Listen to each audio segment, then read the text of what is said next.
I'm a robot vacuum cleaner, so yeah, I got one gig. I suck up dirt, so pardon my inferiority complex about Geico, who does so much more. Like, not only could they save their customers money on car insurance, but they got fast and friendly claim service too, and an award-winning mobile app.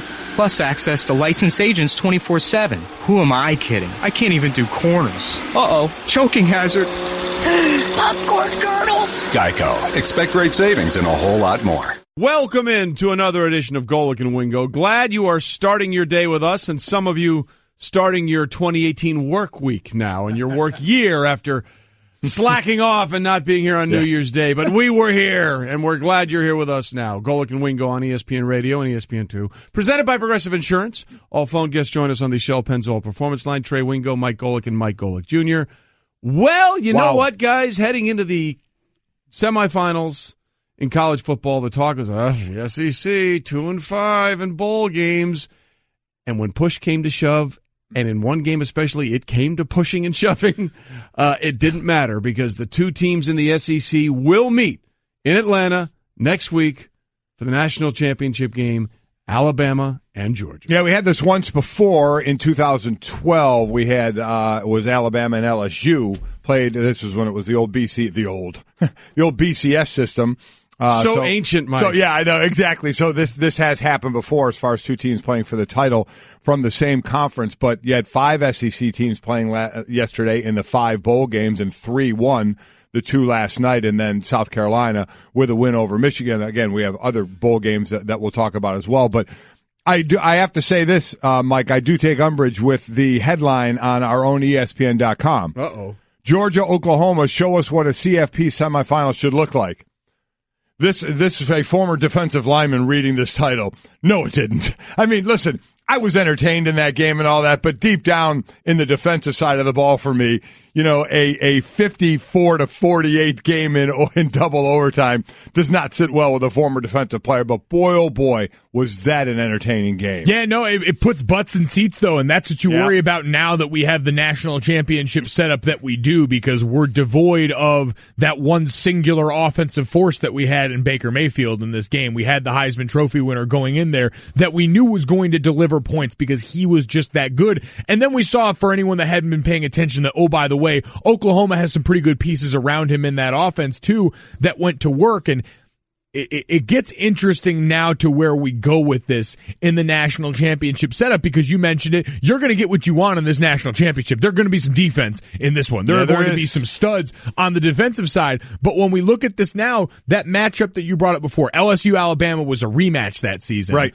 In 2012, in that 2012 BCS game. It was also the 3rd lowest ranked BCS game ever up until that point in the 12 or 14 year history of that. And so now that we've got basically the SEC title game in the national championship, how's that going to play, especially coming off what a great night yesterday was? I wouldn't be shocked. What you think this will be a low rating? Absolutely. He just mentioned Georgia and LSU when they played. Alabama and LSU. Alabama LSU 2012 was a rematch from earlier that year. It was you said the third lowest up until that point in the history of the BCS. This won't be a rematch, though. No. I understand. We're just saying. Yeah. It's the SEC. Still an all SEC title game? I don't think so. No way. Not after. Look, I know you guys are a little upset. You specifically are upset. That was one of the more entertaining games I've ever seen in my life. No. I agree. We're talking about the title game. I understand that. Do you think the ratings will be down? No, I don't. I don't either. I think because of what we saw out of Georgia and the way they were able to do a bunch of different things, I think people will be very interested in that game. And I also think that the Alabama contingent is going to bring it strong. So I don't think it's going to be a low-rated game at all. I think it's going to be – look, you want to talk about what makes a compelling watch is contrasting styles.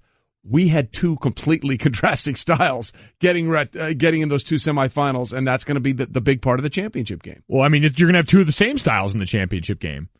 You're going to have 2. You're going to essentially have 2 teams that want to build their system off 2 great defenses and running games. Running the ball. You're going to have them try and beat Alabama the way almost no one else has been able to do it, which is with a former Nick Saban assistant as a head coach. He's 11-0 against them and beats them all by double digits, and they rarely ever get beat by a pocket passer. And Jake Fromm's not going to grow dual threat overnight in this. No, until if he's the one to break the paradigm, you let me know. But they're going to try and run into the brick wall the way LSU did for years, and that's why Les Miles is going to be sitting in like a coach's room or something on one of these sidecasts. That's what I'm going to love, though, about this is It is difficult to run against Bama. They're one of the great picket defensive lines and front sevens you'll ever see. They know how to take care of their responsibility because they trust the process.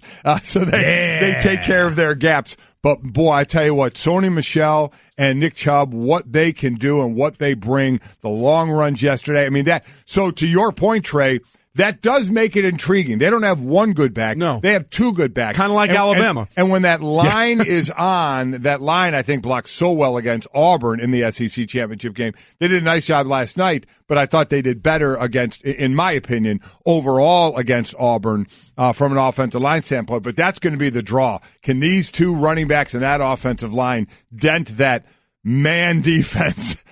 That we saw. Both those defenses, quite honestly, the Clemson defense, it's not like Alabama was a juggernaut on offense. They had a pick six and another interception that put set them up close like a 25-yard well. line, yeah. So it's not like Bama went out and scored a ton of points in this one. So both these, I tweeted at one point, man, both these D lines, they're scary men out there. Scary men who are going to be playing on Sundays. Well, yeah, there's a lot of guys that we saw last night that are going to be catching checks for a long time in the NFL on Sundays and Mondays and the occasional Thursday night game. By the way, Golic and Wingo reminding you that we will be live next Monday, January 8th, from Atlanta for the College Football Playoff National Championship. We want you to get in the zone with us, AutoZone, and we'll get into the Rose Bowl a little bit later. But I think, like some of us who have to get up early, most people may not have stuck around. Started a little late, to see what happened in the Sugar Bowl between Alabama and Clemson. And it just felt like from the beginning it was men versus boys.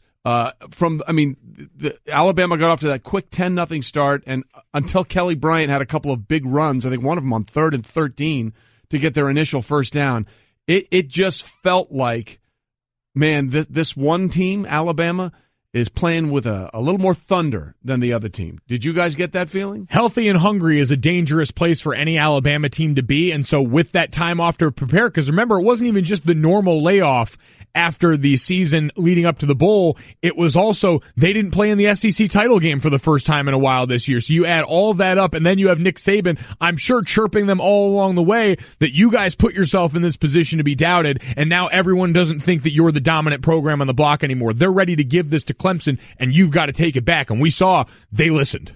Well, what was his line? Arrogance is the worst thing. I mean, it just went off on how much you start. It's not as good as the rat poison line, but it was close. It was close, basically saying arrogance is what's going to take us all down. And we saw in the last 2 years, even the Clemson loss 2 years ago, and then the win, they put up tons of yardage and points against Bama. And that team last year that won, and they showed right in the beginning of the game the differences from Wayne Gallman, what he rushed for last year, what Mike Williams, the top receiver, was last year, and what it was this year. And no comparison. No comparison. So you thought, okay, it's still Clemson has the excellent defense, but could the offense keep up to what it was last year? No Deshaun Watson either, though Kelly Bryant has done a nice job this year. And you know what it showed? They just did not. Bama was dominant on defense, but Bama's been dominant on defense the last 2 years that we saw Clemson put up over 500 yards in those games and win one of them.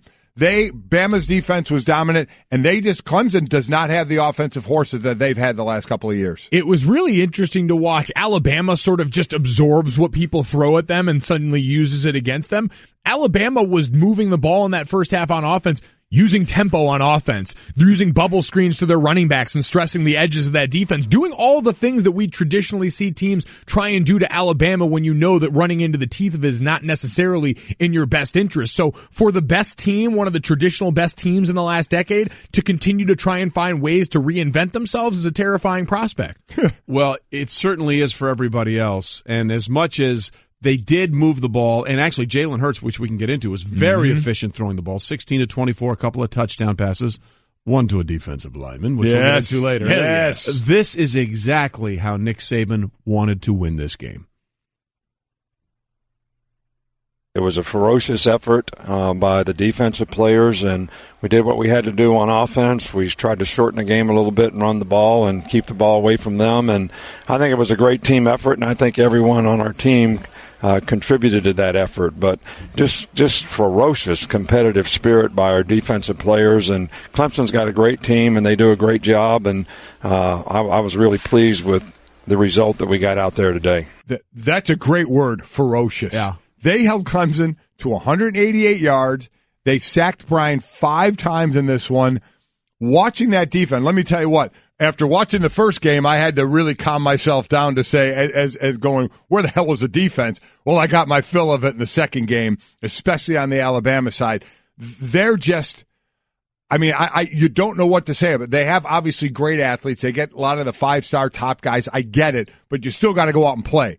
And the way Saban prepares them defensively and their discipline, Mike, is one of the most impressive things to me. Before they even just beat you with their ability, just the fact that they one-arm rush you at times, but with great leverage and get by, and their quickness and their strength, their discipline of gap responsibility and playing as a unit, to me, is second to none. Well, and the way they hold each other accountable. Great story someone told about the Alabama practice last night on the broadcast was involving Raekwon Davis, who we just saw on the highlight for anyone watching on ESPN2, 6'7", 310-pound monster. Reminds me a lot of my former teammate Stephon Tuitt as far as dimensions and athletic ability. Who is now obviously doing very well for the Steelers. Yeah, things have gone all right for him, as I imagine they will for Raekwon Davis, who started this season off getting shot in the leg, by the way, and still coming back and playing in the first game. But there was a story about in practice, Raekwon Davis, a guy who talks a lot of junk, and Minkah Fitzpatrick, their all-world defensive back, called it on it and said, you talk more bleep than anyone else. Why don't you just shut up and make plays?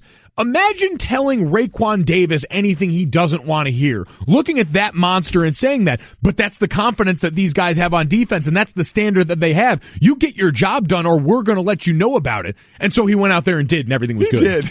Yeah. Well, he was one of them. I mean, he did, and then Duron Payne had the unbelievable interception and then had the toe tap for the touchdown. Yeah. I mean, you want to talk about a guy who, if you're going to make the word a 3-syllable word, an athlete. Wow. He certainly looked like that on that touchdown catch. And what was interesting, Mike, you and I were talking about this, senior, I should say, before we came on the air, was that sure looked like the pick play that Clemson used to beat Alabama in the national championship game a year ago. Except they did it with a 6'2", 308-pound lineman. Yep. As you saw, another D lineman, I believe, was on the field at the same time. He's the one who ran the pick. I think it was 2 D linemen. Yep. I believe he just ran in and blocked, and then it was Payne who just went out to the corner and made the catch and toe tapped. He got an interception as well off basically. The quarterback, Bryant, got hit and the ball went up in the air and he caught it, but he ran about 20 yards with it, scooted a couple of would-be tacklers. Pretty impressive athletically, these guys. Yeah, that combination route there is the only one in the country that's sponsored by reminding you to take your diabetes medication along the way. Like, that was the fattest combination route maybe in the history of football, taking full advantage of that 1-yard rule, by the way. Yeah, exactly. You were allowed to have that pick within 1 yard of the line of scrimmage. Hey, you know what? It worked. Bottom line.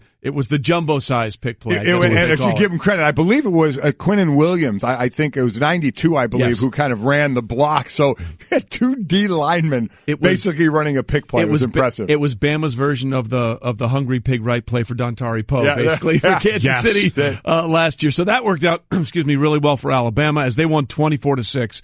And move on to the national championship game. Well, they will await Georgia. By the way, just so you know, the guests we have coming up today on Golic and Wingo, Tim Hasselback at 7:30 Eastern will be here to talk NFL and the playoffs and all the latest coaching moves. Trevor Maddich will be here at the 8 o'clock hour to talk about what to expect now in the national championship game. Bruce Arians, who had a very emotional decision to retire. And by the way, they put up on Twitter, the Cardinals did his speech inside the locker room after the win over Seattle. If you haven't listened to it, get a chance to listen to it. It was pretty amazing.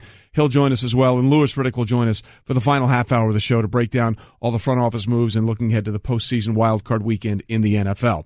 But the Alabama-Clemson game was the nightcap, the dessert, if you will. The main course was Georgia and Oklahoma, and boy, did they put on a show. It lived up the way that thing started out, too, with Oklahoma just up and down the field. I mean, you thought, this one's going to turn into a blowout. And Georgia was hanging there. They'd get the big runs. I mean, incredible in this game. Touchdown runs for Georgia, 75 yards, of 50 yards, of 38 yards.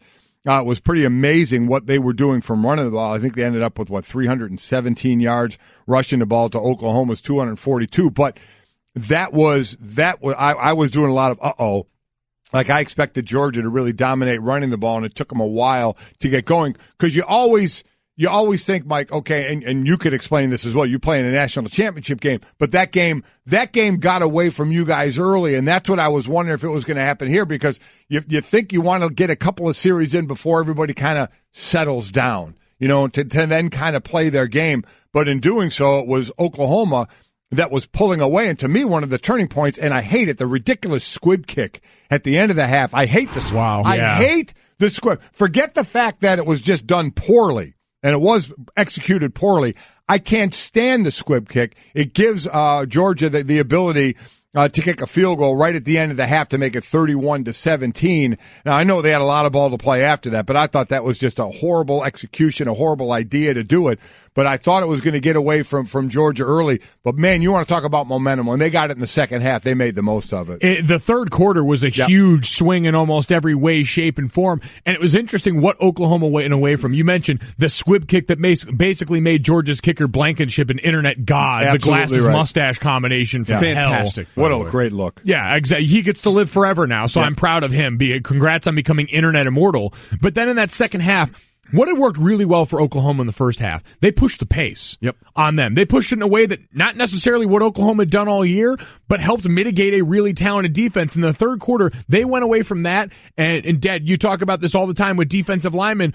With a great group, you don't want to stifle what they do best, but you also understand with a quarterback as talented as Baker Mayfield, you've got to adjust. And they kept the integrity of that pocket. They kept him from ever rolling out and doing what he wanted to do, to the tune of 5 sacks through 3 quarters. And a lot of that damage was done in the third quarter, where he was falling into defenders because he had nowhere to go, because as talented as they all were, they said, we're going to keep him in here because we know that's the easiest way to help our whole defense be better. And there's going to be a lot of talk now going forward that Baker Mayfield has done about the next level. Which we will get into. We'll certainly get into more than that. But one of the adjustments that Oklahoma made is in coverage, and they were making Baker Mayfield throw into tighter windows. Something, let's just say it, you're not used to doing in the Big 12. Okay, that's just the truth. They are very large windows in the Big 12. There are bigger windows, and when the windows get smaller, and I even tweeted that out last night, when the windows got smaller, he got worse. And people are saying, well, that happens to everybody. Well, no, it doesn't. Yeah. Better quarterbacks throw better in tighter windows. I mean, that's why you end up getting better quarterbacks that go to the next level or are playing in the next level. And you found that out about Baker Mayfield, or at least you saw it last night. When he had the chances to make the tight throws, he was off. He was off. I'm not going to say he got rattled, but he was getting pressured a lot by that Georgia defense. 5 sacks through 3 quarters. They were making him throw into tighter windows downfield, and he was not executing that well. And that's going to be a big discussion, as you said, for him going forward. Not only that, but everything was off play action instead of a sheer drop back. You can't wait for people to be open in the NFL. You throw people. Got to throw them open. You got to throw them open and hit them in spots. And he did that a couple of times in that game. But no, that was a consistent issue for them. But he was able to make plays with his legs. But going back to what you said, the squib kick obviously turned it around. The 56-yard field goal started at 17 unanswered points for Georgia that allowed them to tie it. And then I thought what Kirby Smart said right before he went into halftime was perfect. And I can't remember who he was talking to. But he said, look, we just didn't play our best 30 minutes. Let's go in there and play our best 30 minutes and see what happens. And Kirk Herbstreit, who was on the call of the game on the ESPN side, talked about the halftime adjustments that Kirby and Georgia were able to make. Kirby Smart, who has a great reputation for getting his team when he was at Alabama to make adjustments along with Nick Saban at halftime. He obviously did that. He got his team motivated. Their defense took the field to start that second half. They sent a message to that defense, let's get the ball back to Jake Fromm. It's exactly what they did. And, of course, they were able to go down and score in a hurry. Now, all of a sudden, you're down 1 possession. So I thought those sequences of series were really significant to what eventually allowed Georgia to come back and win the game. Yeah, he's not wrong there, because obviously the squib kick went right to somebody, which allowed them to kick, by the way, the longest field goal in Rose Bowl history. There were a lot of firsts in that game. There were. Most points, most overtime, longest kick, biggest comeback, 17 points. But then not only you always get that little boost of momentum right before the half, but then to come out with 2 straight 3-and-outs. Well, that was huge. Suddenly Georgia's like, they're not going to go right through us on every possession. The Butkus Award winner, Roquan Smith, for Georgia, was stifled a little bit in the first half. And, man, he came out in the second half, and he was smoking people and earning that Butkus Award in the second half. I thought it was interesting, and I'd like you to explain, as an offensive lineman, I thought the Oklahoma, and I saw you even tweet it, their linebackers being out of position and making the combo blocks and the linemen going to the second level almost easy blocks, because we were seeing Georgia rip off some huge runs. Yeah, bad eye discipline, I think, is what it comes down to, and that's why you window dress in an effort to confuse. When you've got multiple guys running with the motion man going across, and all of a sudden you give a group that's already a really solid offensive line. Like, the difference between these two is Oklahoma's going to be real good when they can get on edges. They'll run a lot of gap and power plays, a lot of stuff like that. Georgia's just going to try and roll off the rock and blow you off the ball, and they do that pretty well despite being an undersized unit. And so when you move out of position against a zone rushing attack that's designed to attack a defense that works multiple gaps, and you open one of those up, that creates a cavern. And we saw multiple plays, saw that check when it was spread out where two linebackers end up backside on a play, right, and you skate for these huge gains. It makes it next to impossible to stop when you're not gap sound and you've got an offensive line that's designed to exploit and that. One of the long runs, the motion came across and the backer went as well as the safety, DB, and the safety as well opened up the huge hole in the middle. So some undisciplined play there on defense certainly helped out Georgia at times. Look, at the end of the day going forward, it's going to come down to this. Can Georgia do what they want to do on offense, or is Alabama going to be able to do what they want to do on defense? That's going to determine this game. And we always, look, the shiny objects are the quarterbacks and the wide receivers, and that's fun, and we enjoy it. Oh, look, distracting. But at the end of the day, any football game comes down to this. This is trenches. Can one wall of men dominate another wall of men, which allows everything else to happen? And we can pretend like that's not the case. That is always the case, and it will be on display in the national championship game next week in Atlanta. Coming up, we touched on this a little bit, but we'll get into it more. Did Baker Mayfield's Rose Bowl performance, where he did a lot of things very well, yes, he did, help his performance in the draft or hurt his draft stock? Rolling through this Tuesday morning on Golick and Wingo. Glad you are here with us. Trey Wingo, Mike Golick Jr. We are presented by Progressive Insurance on ESPN Radio and ESPN2, and all phone guests will join us on the Shell Pennzoil Performance Line. Among the guests coming up later, Tim Hasselback, Trevor Mattich, Bruce Arians will join us. Looking forward to that conversation. Not that I'm looking forward to conversing with all these guys, but we get to talk to those guys a lot. Yeah. I'm with you. Bruce Arians guy, I'm looking forward to talking to. But before we talk about the fly in the ointment here, okay, let me bring up one thing. I don't want to make a big deal out of it, but I did talk about it last night because it became part of the Rose Bowl, but it shouldn't be part of the story. I hate college overtime. I hate it. It's not football. I mean, you get the ball in field goal position to start. I don't like it. I know both teams get a chance, but there's no punts, there's no kickoffs. You don't have to even get first downs to move in to field goal range. I can't stand it. And before y'all lose your mind and say, well, it's better than the NFL, I don't like the NFL's either. The NFL, both teams should get a chance with the ball. I hate the fact that if you score a touchdown, the game's over on the first drive. So they sit there and say, if you win the coin toss, you can win it by scoring a touchdown. I agree. I hate it. Both teams should get the ball in overtime in the NFL.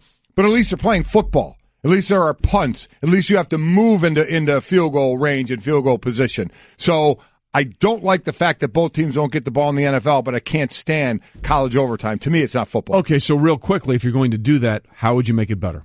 Well, the first thing I would do because they're not going to go right to just playing football, is I would back it up. I would back up the starting point and not give a team automatic field goal position. Start them at the 50. Make them work at least to get a field goal attempt instead of giving them a field goal attempt. So that would be the first thing I would do. I would just make it football. I would say, play 10 minutes, whatever you want to do, and make it a football game. Both teams get a possession and go down that road like the NFL should do, making sure both teams get possession.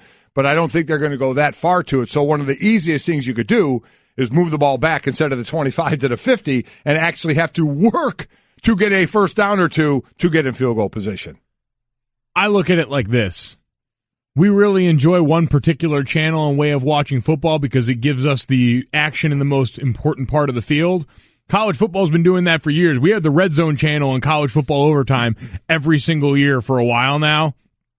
Entertaining enough for me. You talk about punts, special teams, you can have special teams back. We already devalue. We only bring up special teams when it's convenient. You can take all that out. Mainline me the good stuff. I actually don't have a ton of a problem with college offense. Mainline me the good stuff. Yeah. That's where he went. Yeah. Phrasing's important on that one. Yes, the good stuff is football. The good stuff is red zone football. But Georgia actually won the game on special teams. They blocked a field goal. Blocked a field goal. So special teams were a big part of that. Well, yeah, exactly. But if your argument for eliminating the college overtime format is we want kickoffs and stuff like that, like that's great. But if they hadn't blocked a field goal, it wouldn't really matter all that much. Like I understand that's a part of it, but I guess I'm saying I don't really need the rest of that special teams. And I'm not going as far as just saying kickoffs because it's just to start the overtime, but punts being part of it. And how about actually how about the 50-yard line? In other words, you don't want to spoon feed them a chance to score. Here, starting on the 25, you could take a knee 3 times and kick a 42-yard field goal. Granted, it's not a gimme, but it's still within almost every college for Georgia's kicker, baby. Range. Blankenship. So I would say that would be the easiest thing to me is move it back to the 50 and say, my God, you actually have to get a couple of first downs to even get in field goal range. And that you could still keep the punts out of it and the kickoffs out of it to take care of your mainlining, but at least make a team work to get a field goal. My question is, because I always try and look at, and this came up when we talked about surviving the ground and all of the things that are involved in a catch, is let's not go there. How did we get to the rules that we're at currently? Like, what has been the driving force behind these things? And I would like to hear, because it's been this way for as long as I've known college overtime. I think a lot of it is quick until the game Dave Barnett, Bill Curry, and I did as a 7 overtime game, but I think it's too. But is that quick for the fan? Is that quick for the understanding that these are college athletes, so the bodies are a little bit less, I think, able to withstand longer bouts of pounding? I don't know, man. Than their Alabama's NFL bodies looked pretty good last night. Looked like they could have played for a while. It is interesting though. We'll put it up.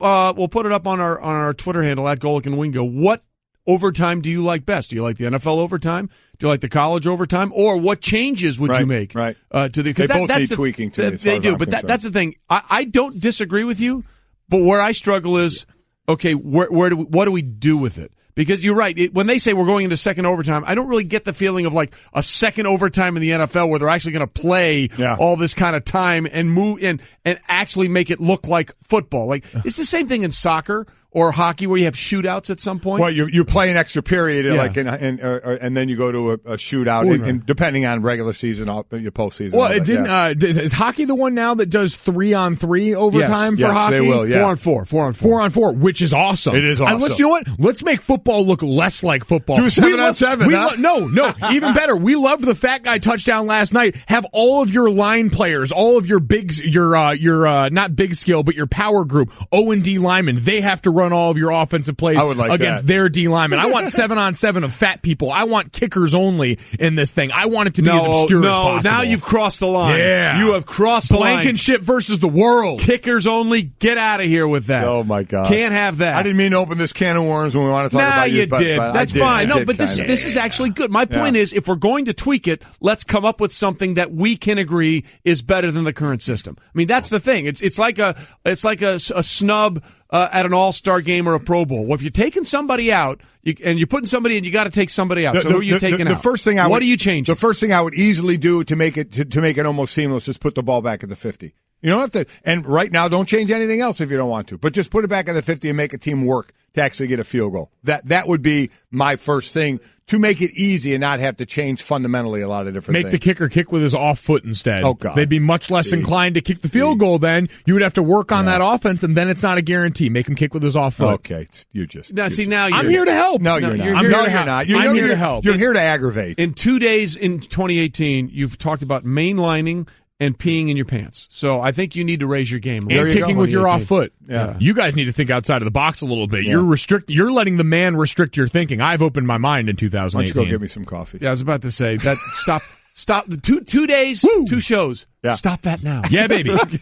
But would moving it back to the 50 fundamentally change the idea of, hey, go try and score? Because at least in the NFL, and I get it, I think the first thing in the NFL rule, both teams should always have a chance to score. Always. Each team should have a chance. Without question. Because if you score a touchdown on the first drive, the other team should get a chance doesn't to even get an opportunity. Completely so that's agree. the easy. Even if it creates more ties, you guys are okay with that. That's fine. But I mean, I don't think you can. Yes, all right. I know. I was just giving you an excuse to use that. Happy New Year, Cliff. So he was thinking of Cliff. Yeah. No, I was thinking of Cliff on that one.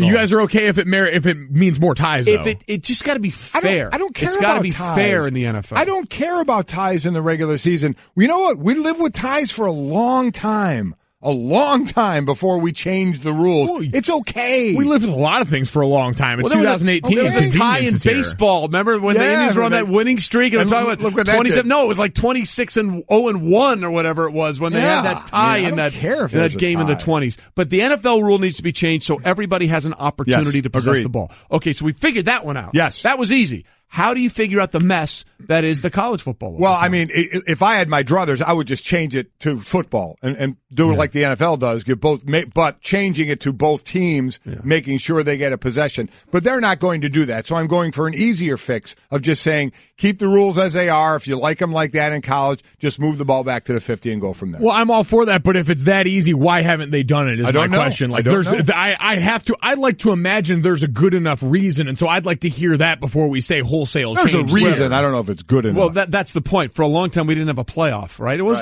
just because it is the way it went. Well, that was because this. I mean, that's the almighty dollar governs. Has that this. really changed? No, but it just Okay. it took them long enough to figure it out. It's the same reason why podcasting has still been underexplored, is because they haven't fully figured out inexplicably how to monetize that in a way that would make it comparable with everything else. It takes us a little while to get to these things. So Junior has now just equated overtime with monetization of podcasts. My brain hurts. I tell you that All right. that was pretty good actually. It went over my head, so it must have been pretty good. No, not really. Exactly. Coming I'm up, here for while you. we're trying to change the college overtime rule and failing, we should point out. Yeah. Let's try and expand the playoffs. There we What's go, easier baby. than that? UCF. We'll tell you next on Golic and Wingo why on ESPN Radio, ESPN 2. oh boy. Well, we know that either Alabama or Georgia will have that title after the championship game Monday. Well, we will be there on Golic and Wingo on ESPN Radio and ESPN 2. However, as our friend Stephen A. Smith might say, who's launching his national show today on ESPN Radio, UCF did cap off a perfect season yesterday by beating Auburn 34-27 in the Peach Bowl.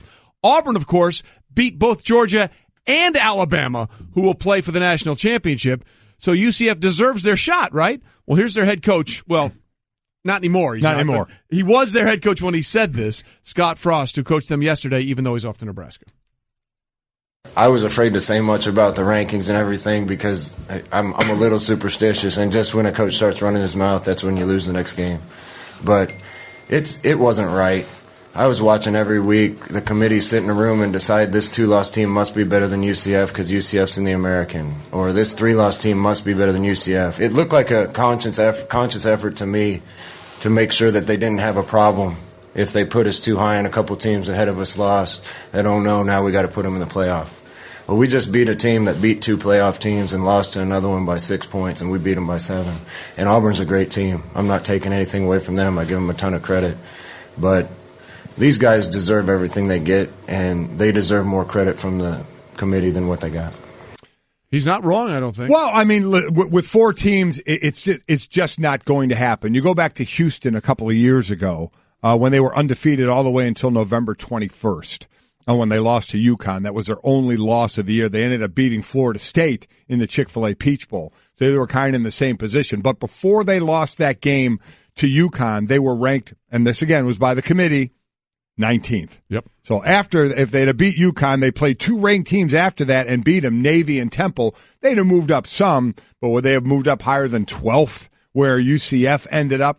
I doubt it. So I think the only way a team like this is going to get in is by expanding the playoffs. And I'm not saying expand to 8 just so a team like this can get in. I've been on the expand to 8 for a while now just because I would like the expansion to 8. But how it can help for those that were tweeting me the simple math of, well, Golic, if you expand to 8, they were number 12. They're still not getting in. You're missing. The point is, if they go to 8, there's going to be parameters, right? Correct. More parameters than there are now. I know, Mike, you keep talking about because you were down there a couple of years ago and going through the process of what is supposedly listed that the criteria is. But if they go to 8, there may be some hard, fast criteria. You may take the 5 Power 5 conference champs. That might be automatic. You may take 2 at large, and you may take a non-Power 5 if it's undefeated. You may put in stipulations like that, which would give a team like UCF a chance, or the highest rated non-Power 5 a chance if you go to 8 teams. So that would be one, in my opinion, one of the benefits of going to 8 teams is giving a team like UCF a shot. I just don't know what the goal is anymore.